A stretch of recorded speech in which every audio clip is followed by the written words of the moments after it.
What a slow news week, am I right? Oh my god! What's up, guys, and welcome to the Blues and Stripes. So what a week it's been. Since Chelsea's had the week off, thankfully, I've had a chance to have a bit of a break as well, especially with a lot of life changes happening. But now we're back. We have Burnley tomorrow. Definitely looking forward to getting back into this. It's another one of those matches that if it were Maresca in charge, I'd be worried about slipping up with Rosenior. Outside of the Leeds match, he's been doing pretty well in matches like this. And even then, with the Leeds match, it doesn't feel like it's a mistake that's going to occur again. So I'm pretty confident going into this match that we will have enough about us to get the job done. But as I said in the intro, I mean, it started off as a pretty slow week. Seeing all the videos talking about the whole, Chelsea players ignoring the whole mascots. Oh, I can't believe they did that. Which is just so ridiculous when you actually watch the video and realize the mascots are tucked away in the corner.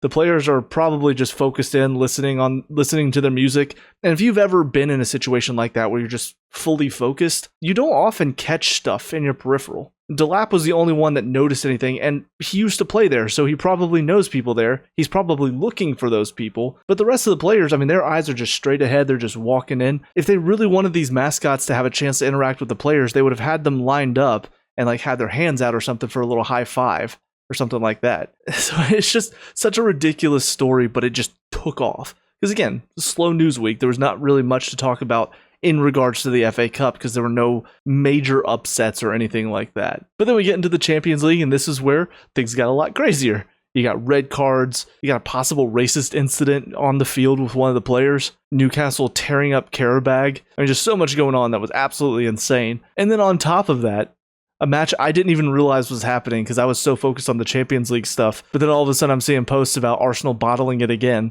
and seeing that they drew to Wolves of all teams. To me, that's just hilarious. And I'm not going to go too hard into it because the fact of the matter is Man City have also not been their usual stellar selves this season. So yeah, Arsenal slip up. It's a chance for Man City to narrow the deficit a bit, but they've also had a couple of chances to do that recently and they've failed to. So I don't think this is the end of the title challenge for Arsenal because Man City really haven't been the proper challengers that they should be this season. They could have easily run away with it, as bad as Arsenal have been in this new year. So I'm holding off on claiming that the title is gone, they've bottled it, that Man City's going to win it. Obviously, I'd prefer that because nobody wants Arsenal to win outside of Arsenal fans. But what it does do is bring a lot of these Arsenal fans crashing back down to earth, which was pretty pleasant to see. Because as I've said before, Arsenal fans are probably the most cocky fans you will ever encounter online, despite the fact that they have one trophy like the past 10 years. And just real quick to discuss what happened in the Real Madrid-Benfica match, I don't feel like I have a proper say in it, mostly because living in America, I feel like we have a lot of incidents here where people will scream racist over every little thing. It's gotten to the point where it's become so common that it kind of loses its meaning. But that's here in America. I don't know if it's the same situation over in Europe. And I also don't really know Vinny Jr. that well. I know the whole Ballon d'Or situation definitely painted him and Real Madrid in a bad light. So I do think there are probably people that will not take him as seriously because of that situation. But I do hope it gets resolved. I think it's stupid to judge anybody by the color of their skin. The only thing in my opinion that skin color even matters for is a description of somebody. That's basically it.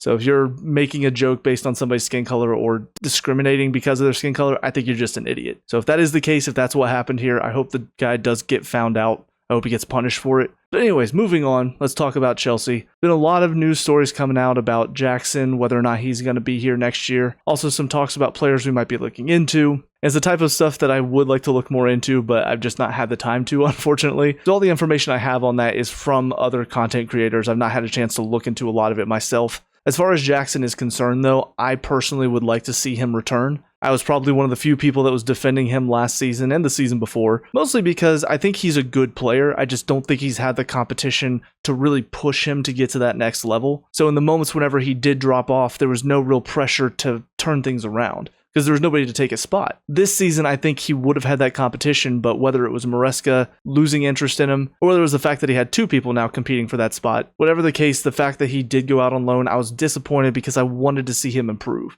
And the fact is, he goes to Bayern Munich where he's not taking Harry Kane's spot. So I don't feel like it was a good loan for him to learn under that pressure and improve. So I would like to see him return. I don't think Delap is really impressed this season. I already talked about the whole match and what happened there. He did come out and apologize. He did say in the post-match press conference interview that it was silly of him to not just put the ball in the back of the net. So if he learns from that, great. I'm still a little frustrated because again, it came so soon after what happened against Leeds where everybody turned off waiting for the whistle. But if that's a one-time mistake and he learns from it and he gets better, fantastic. But let's be honest, outside of those 3 assists, he wasn't playing well. He had a couple of decent moments on the ball that led to those assists. But for most of the match, I don't feel like he was really getting involved. He was giving the ball away too easily. His pass wasn't great. So personally, I do think Jackson could come in and would probably be a better option than Delap. And some people have also pointed out he can play on the left wing, and Garnacho and Gittins have not really impressed this season either. So that's why for me, I would love to see Jackson return. I'd love to see him given a chance.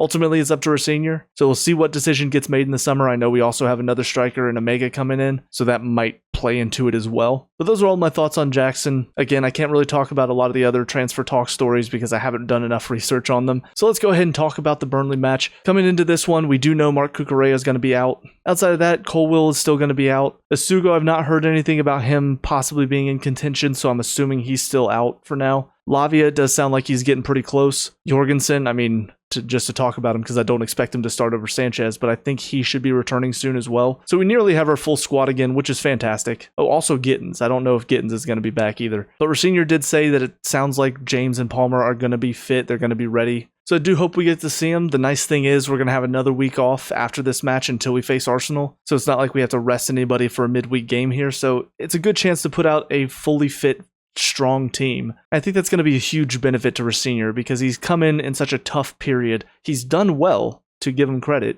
but now it feels like he can actually look at this team a lot more and he can start to figure out a bit more what he wants to do. Now, hopefully he's not going to overthink it because that can be an issue as well when you have a lot more time. You have to really go through and determine what you want to see. That can make it actually a little bit more difficult than if you're just constantly rotating. You know you got a game coming up, so you don't have to worry about who's going to play, who are you giving time to, because everybody's probably going to get time if you're playing every 3 days. So we'll see how Rosignor handles it. I do have confidence in him based on what I've seen so far. I hope he proves me right. But looking at the lineup I'd prefer to see for this one, the back line probably won't be any surprise. Sanchez in goal, James at right back, Fofana and Chalobah at the center, and then Hato at left back. I think that's the best possible back line that we have at the moment, so definitely would prefer to see that. In the center, I think Caicedo and Santos have proven that they are our best 2 holding midfielders at the moment, so I fully expect them to start there. I do expect to see João Pedro up top, but the 3 in behind him, that's where it's going to be very interesting to see what Rosignor decides to do. Because he has shown some very clever adaptability in those 3. First of all, we've seen Enzo playing more so off the left, and then coming inside, which allows him to be that left-sided 10 that we've seen in the box midfield before. But what Rosignor's changed about it that has been so clever is before we saw with Maresca, he would go Fernandes and Caicedo. Fernandes would step up, fullback would invert alongside Caicedo. But with Rosignor, we saw him try that a couple times, but a lot of these teams have figured out how to counteract that. With Brentford, we saw they pushed their wings higher up, which forced our fullbacks to stay back. And then against West Ham, we saw their wingbacks started to overlap and take that space that was being left open by the fullback inverting into the midfield. So now having Santos in there means Fernandes can sort of stay higher. He still drops back in and tries to help out there, but he can still play that sort of box crashing 10 role that he's good at. And instead, we're allowing the fullback to basically become a wingback and overlap Fernandes while he steps inside. And that's worked very well. On top of that, something he's done with Neto, because I have talked about with Neto, when Rosignor came in, I thought his performances did start to drop a bit. There were a couple of matches where I feel like his usual energetic pace was not really there. Felt like he was kind of lost in the system and not really sure what to do. And he's one of those players that I defend consistently, despite the fact that a lot of Chelsea fans don't seem to like him as much because his goal and assist output isn't on the level that they want it to be. But personally, I see him as a very valuable player to have because of how hard he works. And I've said before, if you look at the PSG match, if you look at the Barcelona match, look at the Arsenal match where he tied at home, what he does so well is provide that defensive cover whenever you've got a wingback that will overlap, like a Hakimi, like a Koundé, like a Timber. I know I'm repeating myself from past videos, but this is just in case you haven't seen any of those videos. That's why I do really appreciate what Neto has done for us. But he's not been on that same level recently until the whole match. And this is where it's been very interesting to see, because it feels like Rosignor sort of gave him a license to roam a bit. He played him more centrally, but sometimes he and Esteval would switch out, who would be out wide and who would be more centrally. And I think his movement in the middle was so effective at really shuffling that whole defense. So whether it's the fact that Rosignor has started to utilize his work ethic a lot more effectively, or whether it's he's finally buying into what Rosignor's trying to do here, what his tactics are, I'm not really sure. But based on what we saw at the whole match, outside of the fact that he scored the hat-trick, I think his overall play really showcased that he is really starting to thrive in this system. And I do think the adaptability of the 3 and behind the striker that Rosignor has started to implement in the system, I think that plays into it because he's so mobile, he's so energetic that the fact that they can sort of switch around who's in the middle, who steps outside, he's very effective at that. So I do wonder if we are going to start seeing maybe even more output from him in the goals and assists market. And if so, fantastic, because then he might start to get a bit more of the praise that I think he does deserve for how hard he works. But again, it's another example of why I do think Senior, I trust him at this moment, because it does seem like he understands how to get the best out of some of these players. And that's something I don't think we saw under Maresca. I do think he underutilized a lot of players. I mean, Gusto's a great example. I think it's why we're not seeing him at his best anymore, even though under Poch he looked fantastic, because he had a whole year and a half where Maresca was trying to make him into a player that he's not. And so now he just looks a shell of who he used to be, to the point where I don't really want to see him anymore. But anyways, back to the three I want in behind João Pedro. I do think having Enzo, Palmer, and Neto would be a really solid 3 and behind. There's an argument to be made that maybe Estevao should play here, because I do still wonder how much he's struggling mentally at the moment because of whatever happened in his personal life. And so maybe giving him more game time, allowing him to show off some of his skills against a team like Burnley, no offense to them, but they are probably going to be a bit more packed in. And so having a clever player like him that can break through a couple of challenges, I think that would be very effective for us. But also, if mentally he's not fully going to be there, again, I do think there were moments throughout the whole match where he wasn't really tuned in. You know, there were passes being made and he's switched off after making a run and not getting the ball. And we've seen him before this season. He'll make a run, not get it, but then he'll make another run to get into some more space. And I think a lot of players were expecting that from him, but he was just making a run and then not getting the ball and then he'd turn off. And then the pass would come in, he wouldn't be ready for it and get it stripped. So I do think a lot of that is just his mentality at the moment. So maybe just giving him more game time, maybe that'll help him start to get back to what we've seen from him before this season. But also there's an argument to be made that him coming off the bench, it'll be against probably a bit more of a tired Burnley side, which will give him a bit more freedom to show what he's capable of. So it is a tough one. Personally, like I said, I would prefer to see Enzo, Palmer, and Neto. But those are just my thoughts. Obviously, let me know what you guys think in the comment section below. But lastly, talk about what I hope and expect to see out of this match. Hoping and expecting a win. Honestly, I'm kind of hoping for a rout here. You know, Burnley has not really been a club that has shown a whole lot of turnaround in the second half of the season. Where you see teams like West Ham, like Leeds, you see them starting to turn their fortunes around. You see them starting to put together some good results. Even Wolves have kind of stepped it up a little bit. Burnley, it feels like they've not been terrible, but they've not really done anything to impress this season. They just picked up some wins here or there. Obviously, they got a pretty solid win against Palace, I think, last weekend or midweek.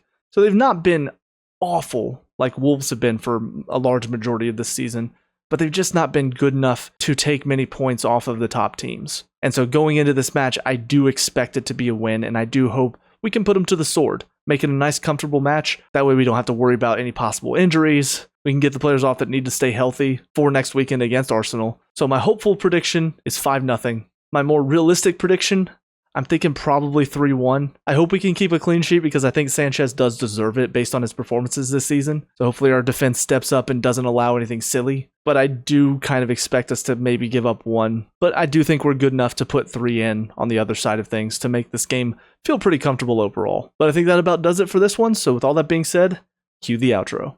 Hey guys, thank you so much for watching that video. I hope you enjoyed it. If you did, please leave a like and subscribe for more Chelsea previews, reviews, and talks. Also, let me know what your thoughts are down below, whether you agree, disagree, or just want to call me stupid. Let me know, we can talk about it, discuss all that good stuff. Also, if you want to hear me talk about TV shows and movies that I like, check out my channel Mason the Brock Henderson, where I upload reviews every Monday, Wednesday, and Friday. As well as if you want to watch me play through video games and try to make it entertaining for you, I have a Let's Play channel, Meso Hendo Plays, where I upload every Monday, Tuesday, Thursday, and Friday. Also, if you do want to help me grow this channel, I do have a Patreon where all the funds and donations will go directly into improving this channel's quality. But I hope you guys have a great day, and I will talk to y'all later. Peace out, and up the Chels.